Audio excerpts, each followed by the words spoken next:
இன்னைக்கு லெவல்லைங்க digital marketing தெரிஞ்சவங்க மட்டும்தாங்க வேற யாருக்குமே வருமானம் இல்லைங்கிறாங்க. சினிமா நடிகர்களே டிஜிட்டல் மார்க்கெட்டிங் கெஞ்சிட்டு இருக்காங்கன்னு சொல்றாங்க. என் படத்தை கொஞ்சம் ப்ரமோட் பண்ணுங்க தான் கெஞ்சுறாங்க. ஒரு காலத்துல சினிமா நடிகர்கள்லாம் பெரிய ஆளுங்க. இப்போ அவங்களே வந்து ஒரு யூடியூப் சேனல் கிட்ட வந்து என்னோட கொஞ்சம் ப்ரமோட் பண்ணுங்கன்னு கேட்குறாங்க. அவங்களே ஐடி டிபார்ட்மெண்ட் வச்சிருக்காங்க. நினைக்கிற மாதிரி இல்லைங்க. வீட்டில் உட்காந்துருப்பாங்கங்க. டிஜிட்டல் மார்க்கெட் தெரிஞ்ச ஒருத்தர் வீட்டில் ஒரு நாள் உட்காந்து மாசம் மாசம் கோடிக்கணக்காக சம்பாரிச்சிட்டு இருக்காங்கங்க.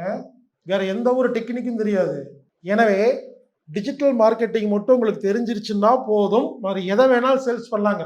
அதை மட்டும் கற்றுக் கொடுக்கறதுக்கு நான் கிளாஸ் ஆரம்பிக்கல. ஏன்னா அப்போ என்ன தெரியும், இதே கிளாஸ் டிஜிட்டல் மார்க்கெட்டிங் கற்றுக் கொடுக்கறது எப்படி நான் விளம்பரம் ஏன் பண்ணலன்னா, அப்போ கெட்ட காரியம் பண்றவங்க எல்லாம் உட்காந்து கத்துக்கிட்டு போயிடுவாங்கிறதுக்காக தான் சுயசார்புங்கிற வார்த்தைக்குள்ள யாருக்கெல்லாம் பிடிக்குமோ வந்தாதான் இது அவங்களுக்கு ரீச் பண்றதுக்காக ஏற்பாடு பண்ணியிருக்காங்கிறது. உடனே எல்லாரும் வந்து உட்காந்துக்கிட்டு ஓஹோ அப்படின்னு சொல்லி எல்லாம் கற்றுக்கிட்டு போயிட்டாங்கன்னா அப்புறம் அவங்க கெட்ட விஷயத்தை விற்க ஆரம்பிச்சிருவாங்க. ஸோ இப்போ என்னோட சக்ஸஸுக்கு காரணமே இதுதாங்க. இப்போ நான் வச்சிருக்கிற நெட்வொர்க் பார்த்தீங்கன்னா சன் டிவியோட பவர்ஃபுல்லுங்க.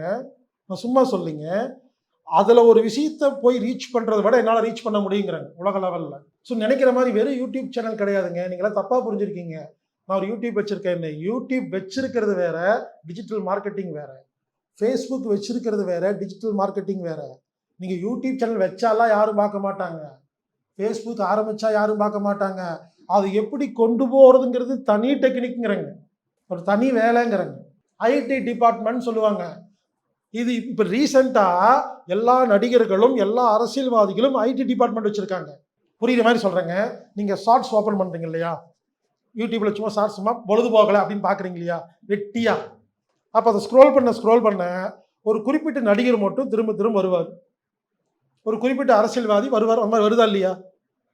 நான் கேட்குறேன், அவங்கள உங்களுக்கு பிடிக்கவே பிடிக்காது, நீங்கள் தேடவும் இல்லை, அவங்க ஏன் வராங்க? எப்படி வராங்கன்னு கேட்டிங்கன்னா, உலகத்தில் யார் ஷார்ட் ஸ்க்ரோல் பண்ணாலும் 8வது என்னோடது வரணுங்கிற மாதிரி செட் பண்ண முடியுங்கிறாங்க. 15 வீடியோ பார்த்தா என்னோட வீடியோ இன்னொரு செட் பண்ண முடியுங்கிறாங்க. பிடிக்குதா பிடிக்கலையாங்கிறத தேவையில்லைங்கிறாங்க. நீங்கள் எதை தேடினாலும் முன்னால் வந்து நிற்க வைக்க முடியுங்கிறாங்க. இதை டிஜிட்டல் மார்க்கெட்டிங்கில் இருக்க டெக்னிக்ஸ். இன்னைக்கு நிலைமையிலங்க நீங்கள் என்ன வேணால் பொருள் வச்சுருங்க, என்ன வேணால் பண்ணுங்க, டிஜிட்டல் மார்க்கெட்டிங் இல்லாமல் நீங்கள் ஒன்றுமே பண்ண முடியாது. டேபிள் மேட்டை வித்தானுங்க பாருங்க. வாங்கி விட்டீர்களா? டேபிள் மேட், இதை வச்சு காபி குடிக்கலாம், டீ குடிக்கலாம், இழுத்துக்கலாம், அப்படி பண்ணிக்கலாம். பக்கத்து வீட்டில் இருக்கு, மேல் வீட்டில் இருக்கு, கீழ் ஏன் உங்க வீட்டில் இல்லையா அப்படின்னு சொல்லி எழுதி வாங்க வச்சானா இல்லையா ஒருத்தன்? அவன் தாங்க கில்லாடி. ஒரே டேபிள் மேட்டுங்க.